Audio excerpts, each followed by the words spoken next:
Hello students, welcome to my channel doctor Om Prakash. तो इनॉलेट chemistry चल रही थी, यानी कि ये थर्ड लेक्चर है इनॉलेट केमिस्ट्री में। ऑलरेडी 2 लेक्चर में बना चुका हूँ, ठीक है। अब आपको स्टार्टिंग से देखना है, बहुत आसान आपको इनॉलेट केमिस्ट्री समझ आएगी, राइट। इसी में आगे जाकर हम एसिमेट्रिक सिंथेसिस पढ़ने वाले हैं, राइट। तो इनॉलेट केमिस्ट्री की स्टीरियो केमिस्ट्री आज के लेक्चर में हम समझेंगे। इनॉलेट केमिस्ट्री में जो स्टीरियो केमिस्ट्री है वो समझेंगे आपका आयरलैंड मॉडल से, ठीक है। आयरलैंड मॉडल से हमने क्या समझना है, stereo chemistry. Ireland model very very important, Ireland model, right. तो इससे पहले मैंने प्रीवियस लेक्चर में आपको बताया था कि यार जो आपका इनॉलेट है, इनॉलेट की स्टीरियो डिपेंड करती है आर ग्रुप पे, राइट। यानी कि अगर आपका R C double bond O अगर ऐसा है, यानी कि यहाँ पर आपका ET है या जो भी होगा, इस इनॉलेट की स्टीरियो डिपेंड करती है इस R पे। अगर ये R ग्रुप यहाँ पर आपने लिखना है, अगर ये R इक्वल टू, मैंने आपको इससे पहले वाले लेक्चर में बताया, मैंने कहा कि अगर ये R क्या होता है आपका OMe होता है, या आपका ET होता है, या आपका आइसोप्रोपाइल होता है, या टर्ड ब्यूटाइल हो सकता है, या मैंने आपको बोला था कि अगर ऐसा होगा N, इस तरीके से आपका जोड़ा है, ठीक है। यानी कि ये R ग्रुप यहाँ पर RCOCH2ET, अगर ये R ग्रुप आपका OMe होता है या ET होता है या आइसोप्रोपाइल होता है, टर्ड ब्यूटाइल, या आपका इस टाइप की कायरल ऑक्सिलरी अगर होती है, तो यहाँ पर आपका परसेंटेज ऑफ E इनॉलेट, और सेकेंड कॉलम मैंने बताया था आपको परसेंटेज ऑफ Z इनॉलेट, ठीक है। हमें यही चीज आनी चाहिए, बस हो गया। मतलब यहीं से हमारा एल्डोल बन जाएगा, यहीं से हमारी स्टीरियो सेट हो जाएगी, राइट।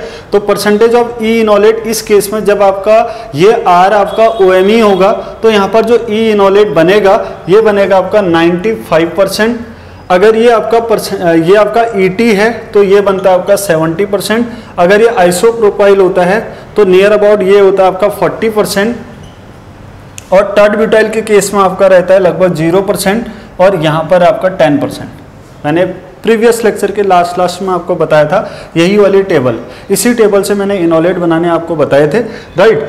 तो भैया अगर ये 95% है तो जो Z इनॉलेट बनेगा वो आपका ओनली 5% बनेगा, ये आपका 30% बनेगा, ये आपका 60% बनेगा, ये आपका 100% बनेगा, और ये आपका अगर आपका 10% है तो ये आपका अप्रॉक्स आपका 90% बनेगा, राइट। आपको बहुत अच्छे से डेटा भी इतना क्लियरली याद करने की ज़रूरत नहीं, लेकिन आपको मैं समझाने के लिए एक्सपेरिमेंट डेटा मेरे पास है, ठीक है। तो एक रफली एक आइडिया दे रहा हूँ कि यार अगर आपका OMe या ET होता है तो जो E इनॉलेट है वही आपका मेजर प्रोडक्ट देगा, और आइसोप्रोपाइल, टर्ड ब्यूटाइल, या मतलब मैक्सिमम ग्रुप्स के केसेस में except OMe, ET and methyl, उस केस में आपका E इनॉलेट मिलता है, और केसेस में आपका क्या मिलेगा, Z इनॉलेट मिलेगा, यानी कि Z इनॉलेट का प्रोडक्ट आपका मेजर होगा, राइट। तो देखो अब यार ये स्टीरियो कैसे डिफाइन होती है, तो आयरलैंड ने अपना एक मॉडल दिया था, ठीक है। कैसे होता है, कैसे आपका स्टीरियो बनता है। एक्चुअली जो इनॉलेट बनता है वो आपका 6 मेंबर ट्रांजिशन स्टेट से आपका बनता है। तो 6 member transition state Ireland model से मैं आपको समझा रहा हूँ, राइट। तो देखो अगर हम, ये कंपाउंड है कार्बोनिल कंपाउंड, अगर यहाँ पर LDA डालते हैं और THF -78 डिग्री सेल्सियस, जनरली एक जो LDA से जो इनॉलेट बनते हैं वो काइनेटिकली कंट्रोल्ड इनॉलेट होते हैं, राइट। तो काइनेटिकली कंट्रोल्ड इनॉलेट होंगे, यानी कि इस तरीके से आपका RO नेगेटिव ET, ठीक है। ये आपका Z इनॉलेट है, और यहाँ पर आपका RO नेगेटिव ये Li पॉजिटिव है, यानी कि लिथियम का इनॉलेट बनाएगा, क्योंकि LDA क्या है, लिथियम का बेस है, ठीक है। तो यहाँ से प्रोटॉन एब्स्ट्रैक्ट करेगा तो ये लिथियम इनॉलेट बनेगा। तो दूसरी कंडीशन ये हो सकती है कि ये आपका ET, यानी कि ये आपका E इनॉलेट बनेगा, राइट। तो इनमें से एक आपका मेजर होगा, दूसरा आपका माइनर होगा।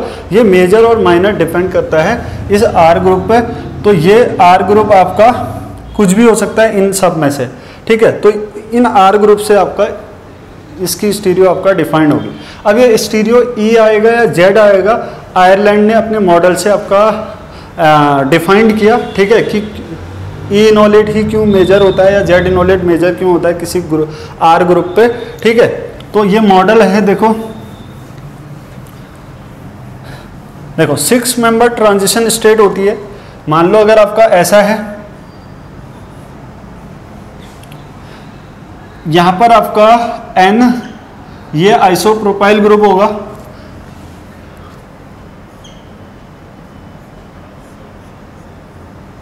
चलो एक एक्सियल होगा, एक आपका इक्वेटोरियल, राइट। तो यहां पर आपका Li पॉजिटिव होता है, ठीक है। और यहाँ पर आपका ये मिथाइल है, इथाइल कोई भी ग्रुप होगा, ये आपका मान लो इथाइल है यहाँ पर या मिथाइल है, ठीक। और ये डबल बॉन्ड इस तरीके से, और यहाँ पर आपका O नेगेटिव, ठीक है। और यहाँ पर आपका ये है आपका R ग्रुप। तो इस तरीके से ट्रांजिशन स्टेट बनती है। यहाँ पर ऐसे कर लो, ये ऐसे बनता है, और यहाँ पर आपका हाइड्रोजन होगा क्योंकि ये एलडीए यहाँ से प्रोटॉन को एब्स्ट्रैक्ट कर रहा है, इस प्रोटॉन को, यानी कि ये आपका 6 मेंबर ट्रांजिशन स्टेट। अब देखो एक तो ट्रांजिशन स्टेट आयरलैंड के मॉडल से, एक तो ट्रांजिशन स्टेट ये बनेगी, ये पॉसिबल है। दूसरी ट्रांजिशन स्टेट पॉसिबल है आपका N आइसोप्रोपाइल रिंग है, ठीक है। ये एलडीए वाला पार्ट है, ठीक है। लिथियम डाई आइसोप्रोपिलामाइड होता है एलडीए। तो ये 2 आइसोप्रोपाइल ग्रुप होते हैं, और यहाँ से आपका ये हाइड्रोजन होगा, यहाँ पर ये आपका Li पॉजिटिव होगा, ये आपका O नेगेटिव है, यहाँ डबल बॉन्ड कैरेक्टर बन रहा है, ठीक है। ये वाला आपका नेगेटिव में कन्वर्ट हो रहा है, ये डबल बॉन्ड बना। आप चाहो तो इसको ऐसे डॉट डॉट लाइन से कंप्लीटली, अभी ट्रांजिशन स्टेट है तो इस तरीके से एग्जिस्ट करेगा, ठीक। और यहाँ पर आपका देखो एक बार तो इथाइल ये इक्वेटोरियल आया, दूसरी प्रोबेबिलिटी ये भी तो हो सकती है कि ये आपका कहाँ जाए, ये आपका एक्सियल जाए, इस तरीके से हो सकता है, राइट। तो क्या होगा आपका, सॉरी, हाँ ये ऑक्सीजन यहाँ पर ऊपर नहीं होगा, सॉरी, ऑक्सीजन यहाँ पर है, ऑक्सीजन के साथ तो ये बनेगा ना, ये थोड़ा सा, हाँ ऐसा होगा भैया। ऑक्सीजन तो रिंग पे है ना, ट्रांजिशन स्टेट ऑक्सीजन ही तो लिथियम आयन को, लिथियम आयन के O नेगेटिव के साथ ही तो Li पॉजिटिव जुड़ा हुआ था, देखो O नेगेटिव के साथ Li पॉजिटिव। तो ये 6 मेंबर ट्रांजिशन स्टेट है, यानी कि प्रोटॉन एब्स्ट्रैक्ट इस वे में होता है, ठीक है। ये ऑक्सीजन आपका रिंग पे है, यहाँ पर आपका डॉट डॉट लाइन ऐसे आपका ये आयरलैंड ने 6 मेंबर ट्रांजिशन स्टेट से इसको बताया कि ये कैसे आपका स्टेबल इनोलेट देगा और कैसे आपका अनस्टेबल इनोलेट देगा, ये है आपका। अब देखो इससे यहाँ पर क्या है, इस R और ET के बीच में रिपल्सन होगा, ठीक है। और यहाँ पर आपका, यहाँ पर 1,3 डाइएक्सियल इंटरेक्शन होगा, यहाँ पर आपका 1,3 डाइ, देखो क्योंकि 1 2 3 थर्ड पोजीशन पर आपका आइसोप्रोपाइल ग्रुप है, ठीक है। थर्ड पोजीशन पर आपका क्या है, आइसोप्रोपाइल ग्रुप है। तो थर्ड पोजीशन में आइसोप्रोपाइल ग्रुप के साथ ये आपका रिपल्सन दिखाएगा, और एक रिपल्सन आपका यहाँ पर होगा। हालांकि ये 1/3 नहीं है, ये R यहाँ पर है, इन प्लेन टाइप का है, ठीक है, क्योंकि ये लगभग डबल बॉन्ड कैरेक्टर का है। तो यहाँ पर वाला इंटरेक्शन इतना ज़्यादा आपका डोमिनेटेड नहीं है, लेकिन यहाँ पर आपका डोमिनेटेड है। और यहाँ पर ये R है ऑलरेडी भैया, ये आपका R है ही, राइट। तो देखो इस ट्रांजिशन स्टेट से जो इनोलेट मिलेगा वो इनोलेट होगा आपका, देखो R और ET ऐसे। तो यहाँ पर आपका जो O नेगेटिव है, ये O नेगेटिव यहाँ जाएगा, और आपका डबल बॉन्ड, और ET कहाँ है, नीचे, और ये H। इससे तो मिला आपका E इनोलेट, इससे मिला आपका E इनोलेट, E इनोलेट, और इस वाली ट्रांजिशन स्टेट से मिलेगा आपका, देखो ET और ऑक्सीजन एक साथ हैं, ये आपका O नेगेटिव डबल बॉन्ड, और ये वाला आपका ET। तो ये वाला इनोलेट है आपका Z इनोलेट, ये वाला है आपका Z इनोलेट, राइट। तो जब यहाँ पर ET है, जब यहाँ पर आपका क्या है, ET है, यह आपका मिथाइल है या OMe है, तो उस केस में जो स्टेबल इनोलेट होता है वो स्टेबल इनोलेट कौन सा होगा आपका, ई इनोलेट होगा, क्योंकि यहाँ पर देखो 1,3 डाइएक्सियल इंटरेक्शन है और यहाँ पर 1,3 डाइएक्सियल इंटरेक्शन नहीं है। ठीक है, ये वाली जो ट्रांजिशन स्टेट है यानी कि फर्स्ट वाली ट्रांजिशन स्टेट आपका मोर स्टेबल है, ये आपका मोर स्टेबल होगा, और ये वाली ट्रांजिशन स्टेट आपका ये लेस स्टेबल है, राइट। इसलिए आपका मोर स्टेबल ट्रांजिशन स्टेट से जो इनोलेट बनेगा वो ज़्यादा स्टेबल होगा, ये आपका मोर स्टेबल है, मोर स्टेबल है, यानी कि इससे जो प्रोडक्ट मिलेगा वो ज़्यादा आपका क्या होगा, ज़्यादा आपका स्टेबल होगा, इससे आपका लेस स्टेबल होगा, राइट। अब क्या है कि भैया अब देखो इन द प्रेजेंस ऑफ हम्पा एंड डम्पू यानी कि हम HMPA, देखो सॉल्वेंट का इफेक्ट क्या पड़ता है ये तो समझ आ गया होगा कि यहाँ पर एसिड ट्रांजिशन स्टेट मिल रही, जनरली आपका ई इनोलेट है, ये आपका जेड इनोलेट है, ठीक। लेकिन क्या what is the effect of solvent, बहुत ज़्यादा इंपॉर्टेंट है, ठीक है। देखो what is the effect of solvent, आप यहाँ पर लिखना इफेक्ट ऑफ सॉल्वेंट। सॉल्वेंट का इफेक्ट क्या होता है, देखो इसी में आपको सॉल्वेंट इफेक्ट पढ़ा रहा हूँ, सॉल्वेंट इफेक्ट। देखो सॉल्वेंट इफेक्ट यहाँ पर सॉल्वेंट ले लेते हैं आपका, एक होता है आपका HMPA और दूसरा होता है आपका DMPU। याद रखने के लिए आप ऐसे याद रखते हो हम्पा डम्पू, ठीक है। HMPA और आपका DMPU जब सॉल्वेंट लिया जाता है, ठीक है, in case of HMPA and आपका DMPU। HMPA क्या है, हेक्सा मिथाइल फॉस्फोरामाइड, इसका फुल नेम है आपका हेक्सा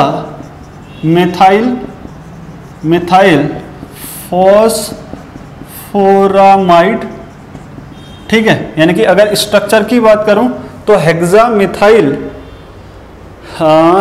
मिथाइल फॉस्फोरामाइड यानी कि P double bond O N 1 2 3 4 5 6 कितने मिथाइल हैं, 3 मिथाइल हैं, सॉरी कितने मिथाइल हैं, 6 मिथाइल हैं। तो ये आपका HMPA का फुल स्ट्रक्चर हेक्सा मिथाइल फॉस्फोरामाइड, क्या आपका हेक्सा मिथाइल फॉस्फोरामाइड का स्ट्रक्चर ये रहेगा। और आपका दूसरा आपका DMPU होता है आपका NN डाइमिथाइल, इसका फुल नेम है आपका N, N- डाइमिथाइल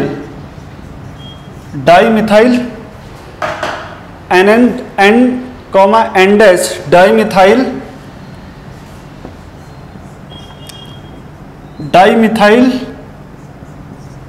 एक मिथाइल आपका ये होता है, दूसरा मिथाइल आपका ये है N- डाइमिथाइल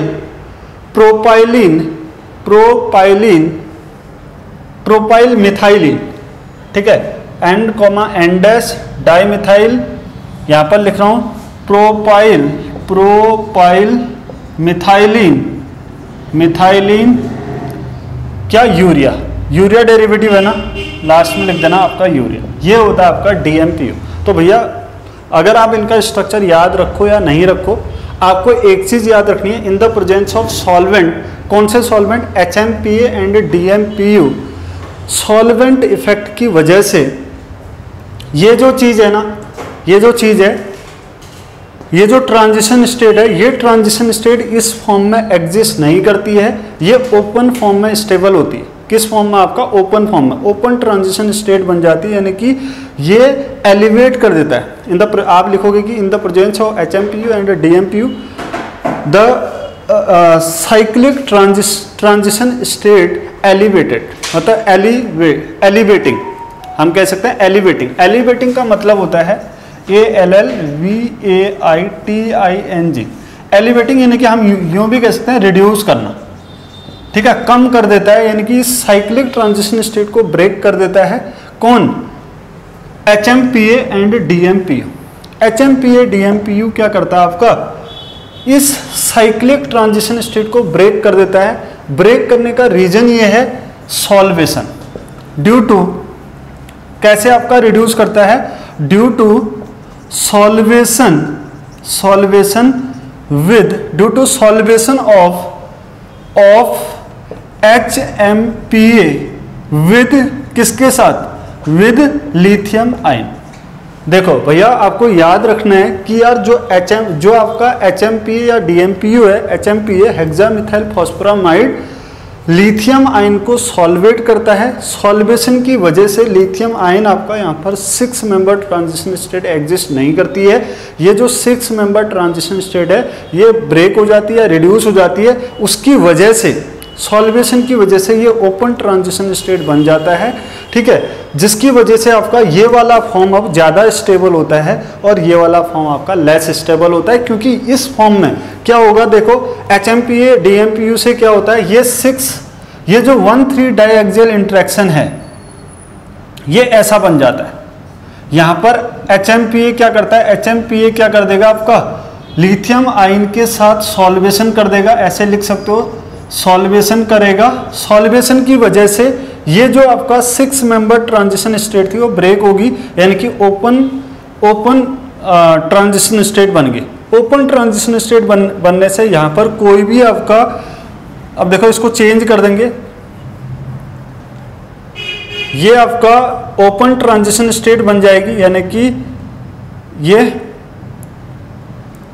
Li पॉजिटिव आपका इन the presence of HMPA and DMPU, lithium ion क्या हो जाता है आपका, लिथियम आयन आपका इसके साथ चले जाता है HMPA इसके साथ, क्योंकि ये ऑर्गेनिक सॉल्वेंट है। HMPA it is aprotic polar aprotic solvent. ये क्या आपका देखो HMPA क्या पोलर, या DMPU क्या है, पोलर अप्रोटिक सॉल्वेंट है।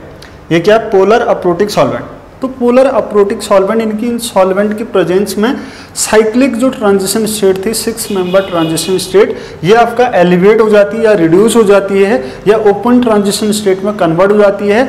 और स्टेबिलिटी ऑफ दिस, ये वाला जो पहले 6 मेंबर ट्रांजिशन स्टेट में जो ज़्यादा स्टेबल था, ये वाला ज़्यादा स्टेबल था, तो ये लेस स्टेबल बनता है, ये वाला आपका लेस स्टेबल हो जाता है, जबकि ये वाला आपका मोर स्टेबल हो जाता है।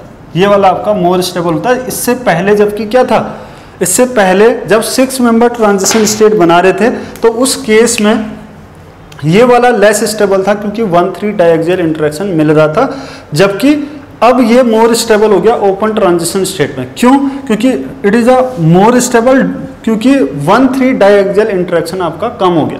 अब तो इसमें 1,3 डाइएक्सियल इंटरेक्शन होगा ही नहीं, क्योंकि साइक्लिक फॉर्म है, ठीक है। जबकि यहाँ पर अभी भी ये वाला इंटरेक्शन मिल रहा है, इसलिए लेस स्टेबल है और ये मोर स्टेबल है। अब इससे जो इनोलेट बनेगा वो ज़्यादा स्टेबल बनेगा, यानी कि इससे कौन सा इनोलेट मिल रहा है, जेड इनोलेट, और ये मोर स्टेबल होगा, दिस इज मोर स्टेबल। और जबकि ई वाला इनोलेट अब ये आपका लेस स्टेबल होगा, लेस स्टेबल होगा।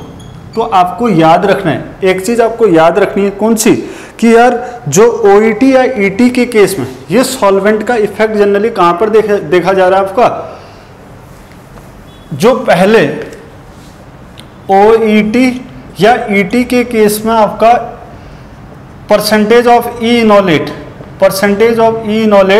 And percentage of Z enolate देखा जा रहा था। आपका ई इनोलेट का परसेंटेज यहाँ पर अब सॉल्वेंट की प्रेजेंस में आपका ई इनोलेट 15% बनता है और ET का लगभग 8% बनता है, और ये जो जेड में कन्वर्ट हो जाता है लगभग 15, यानी कि कितना हो गया 85% आपका ये बनेगा, और 88% आपका लगभग 92% आपका ये बनेगा। यानी कि ET अगर ये R ग्रुप अगर आपका ET होगा तो 92% आपका जेड इनोलेट स्टेबल होगा। अगर ये R ग्रुप अगर आपका OET है तो 85% जेड होगा। जबकि इससे पहले जो मैंने आपको टेबल कराई थी उस टेबल में क्या था कि OET और ET के केस में कौन सा इनोलेट ज़्यादा स्टेबल था, आपका E वाला इनोलेट ज़्यादा स्टेबल था। लेकिन इस केस में, किस केस में, जब हम HMPA या DMPU हम्पा डम्पू सॉल्वेंट लेते हैं तो इस सॉल्वेंट की वजह से इनोलेट की स्टीरियो चेंज हो जाती है, मतलब इनोलेट की स्टेबिलिटी चेंज हो जा रही है, मतलब जेड इनोलेट ज़्यादा स्टेबल है ई इनोलेट से, यानी कि जो प्रोडक्ट मिलेगा जेड इनोलेट से ज़्यादा स्टेबल प्रोडक्ट मिलेगा और ई इनोलेट से आपका लेस स्टेबल प्रोडक्ट मिलेगा, राइट। तो ये है मेन कहानी इसकी, किसकी, HMPA और आपका DMPU की, वेरी वेरी इंपॉर्टेंट, ठीक है। तो आपको इसको बार बार देखना है, अगर एक बार समझ नहीं आ रहा है दोबारा से वीडियो चला लेना, लेकिन ज़रूर समझ आएगा, बहुत इंपॉर्टेंट कंसेप्ट है और क्वेश्चन पूछा जाता है, ठीक है। अब है आपका नेक्स्ट, इसमें आपका देखो एक क्वेश्चन है,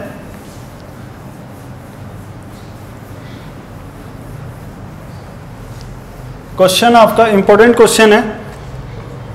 देखो अगर मान लो इस तरीके से क्वेश्चन दे रखा है आपको,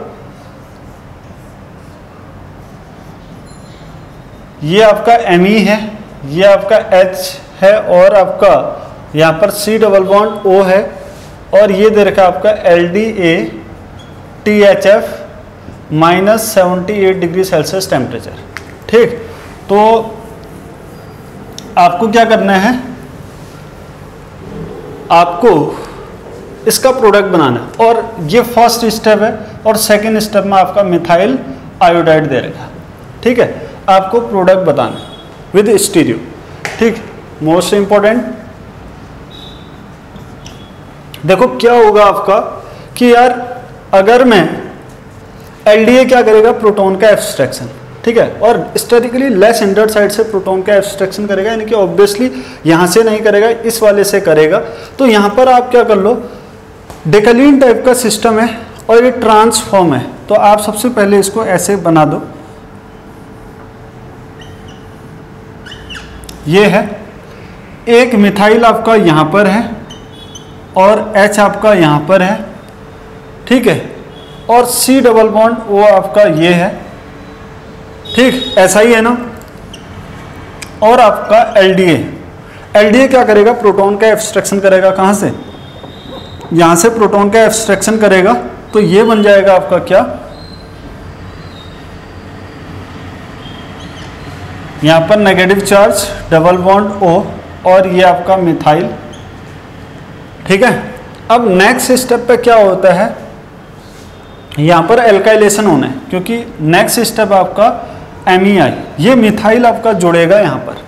अब मेन बात ये है कि यार ये मिथाइल कहाँ से आएगा, एक्सियल से आएगा या इक्वेटोरियल से आएगा। तो हमेशा याद रखना कि यार ये देखो ये एक्सियल में है ऑलरेडी, अगर एक्सियल से आता है तो 1,3 डाइएक्सियल इंटरेक्शन होगा, उसकी वजह से अनस्टेबल होगा कंपाउंड, ठीक है। तो ये मिथाइल जो होगा यहाँ पर कहाँ से आएगा, आपका इक्वेटोरियल साइड से आएगा, कहाँ से आएगा, इक्वेटोरियल से। तो इक्वेटोरियल पोजीशन से आएगा, यानी कि मिथाइल इक्वेटोरियल साइड से जुड़ेगा, यानी कि ये जो बन जाएगा प्रोडक्ट, ये बनेगा आपका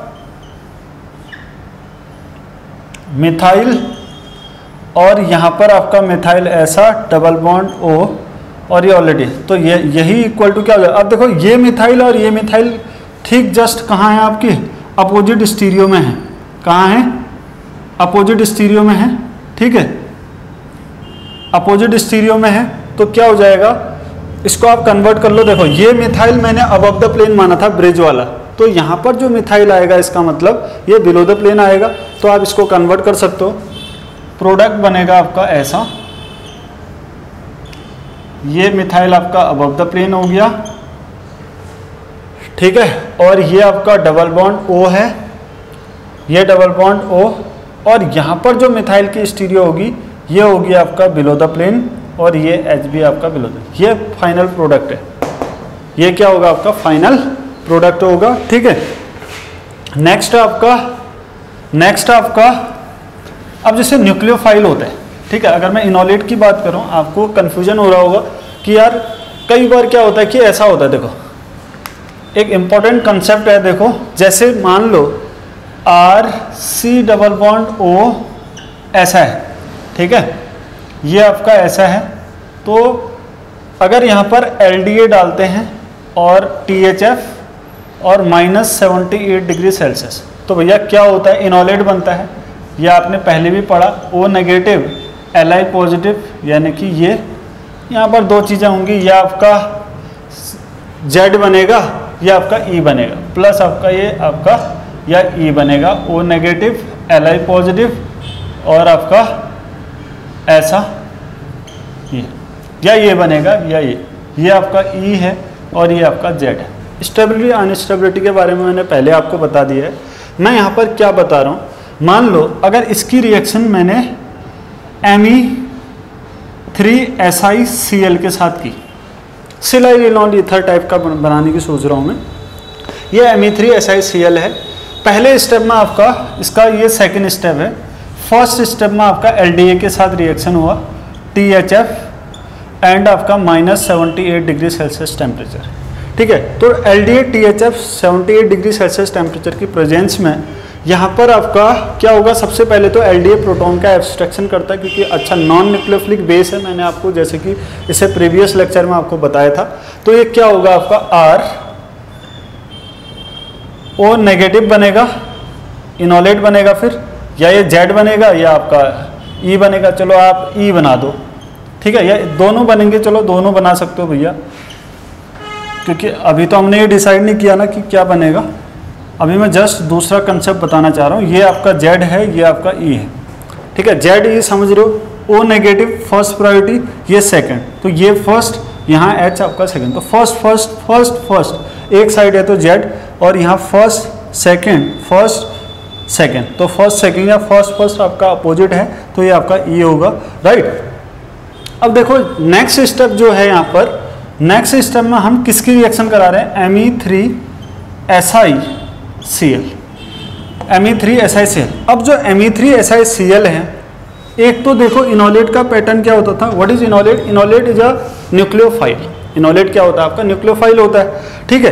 तो जब ये इनोलेट अटैक करेगा तो दो तरीके से कर सकता है ना, अगर ये एक ही से करा रहा हूँ, चलो ठीक है, ये एक तो आपका इस कार्बन सेंटर से कर सकता है ऐसे, जब ऐसे करेगा तो ये बनेगा आपका क्या, RC⋅O⋅CH, ये आपका Me और यहाँ पर आपका SiMe3 ऐसा बनेगा, ठीक है।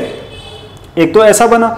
दूसरी पॉसिबिलिटी ये है कि यार SiMe3SiCl कि ये O नेगेटिव डायरेक्ट आपका इससे रिएक्शन दिखाता है, तो ये क्या हो जाएगा आपका ROSiMe3, मतलब ऑक्सीजन, एक तरीके से ऑक्सीजन और सिलिकॉन का बॉन्ड बन गया, ठीक है। और ये बन गया आपका डबल बॉन्ड Me, एक तरीके से इसको बोलते हैं सिलाइल इनॉल ईथर।